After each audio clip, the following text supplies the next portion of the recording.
Hey guys, welcome back to Read With Me, LG.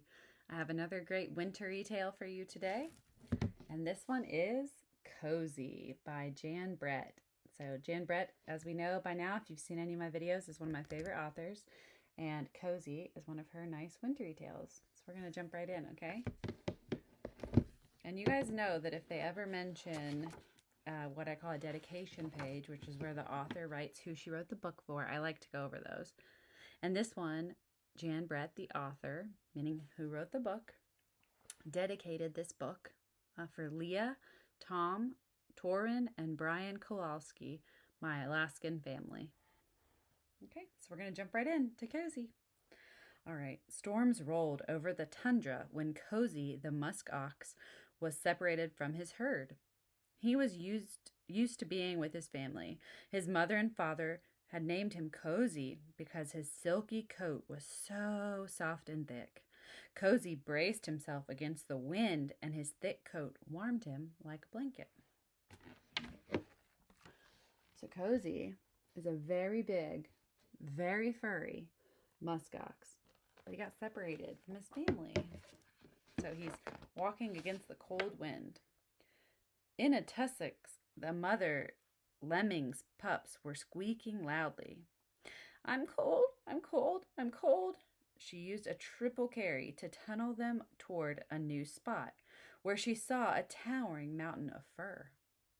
In no time, the lemming family settled in next to Cozy's left hoof. Shh, she whispered, quiet voices, and that muskox will never notice us. So it's very cold. The little lemming is that tiny little creature and her little baby. So very tiny. So she says, if we're quiet enough, he won't notice us. But they thought his fur was nice and silky and warm too, it sounds like. Snowshoe Hare, feeling chilly, had the same idea. Master Muskox, he asked politely, may I wait out the storm under the protection of your very thick coat? Cozy was happy for the company and well aware that a lemming family had snuck in. He said, welcome, Snowshoe Hare, but mind those lemmings, quiet voices and gentle thumping only. So, Mr. Muskox, he said, yeah, come on in, Rabbit. I know, it's very cold. There's already some lemmings under there. Come on in. Okay. Snow swirled and plump! Suddenly all grew white. Was it a clump of snow that had hit Cozy on the forehead? No, it was feathers. When Cozy opened his eyes, he was looking into big yellow ones. So the wind blew an owl right into Cozy's head. I've never been hit by an owl, have you? I don't think the owl meant to do that. The eyes belonged to a snowy owl, who also had a request. Oh, magnificent Omingmac, would you be so kind as to give me shelter? The wind has tumbled me terribly.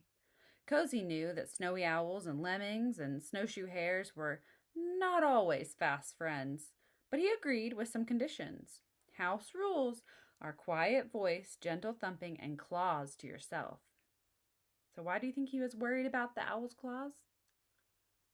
I have a feeling they might eat the snowshoe hare, the hare and the lemmings sometimes, right? But the ox is saying, you can come in from the cold, but no eating each other, right? So there he is negotiating. What do you think the owl says?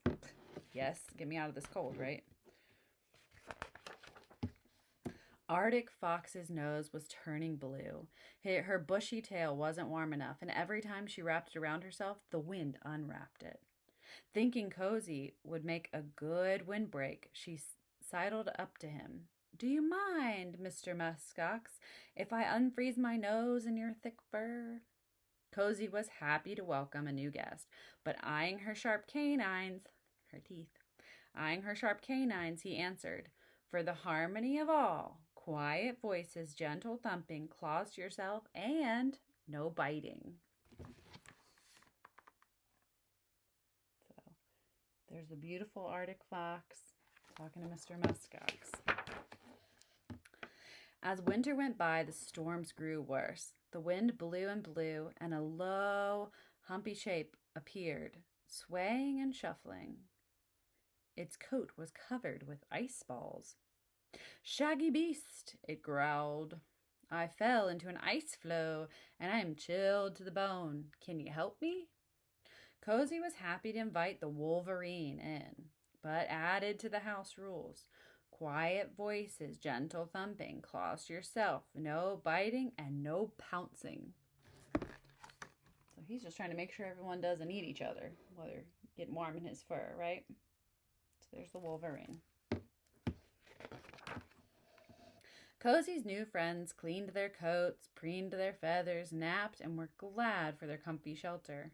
But then above the wind, the animals heard yip, yip, yip. So here are the animals, all cozy and warm, and then they hear yip, yip, yip. I wonder what it could be. A team of huskies, always on the lookout for a good thing, barreled into Cozy's big bulk, flinging the creatures in all directions. Their musher, a sea otter, looked on in dismay. So everybody went flying because the dogs just kind of crashed in there. And there's Mr. Sea Otter. He was the one who was on the sled that the dogs were pulling. "Hi," the lead dog grinned.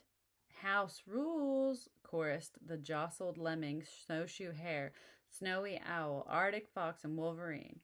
Quiet voices, gentle thumping, claws to yourself, no biting, no pouncing, and be mindful of others. Cozy, wary of the lead dog, who looked a lot like a wolf, shook his horns to make sure the huskies understood. So he's making sure everyone knows we got to get along here because everyone wants to be warm, right? As time went by, the wind calmed a little and the Arctic sun climbed higher in the sky. The animals felt more at home every day, but Cozy had spring fever. "I want to find my family. How can I move about with these visitors underfoot?" So there's everybody still hanging out on Cozy. They're loving this setup, right? Because they're staying warm. But Cozy said he wants to find his family. The house rules were stretched every day. When was a nibble a bite?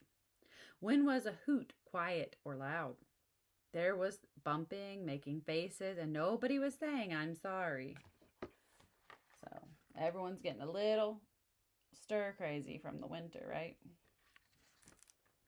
And the lemmings look a little bigger. One sunny day, the lemmings were playing climb the ladder. A great chunk of Cozy's coat came off. Then another hank came off in snowy owl's talons. Cozy remembered this from last year. Shedding meant it was finally spring in Alaska. Hank by hank, all of Cozy's warm, silky winter coat drifted down the slope. So there goes his fur, slowly but surely.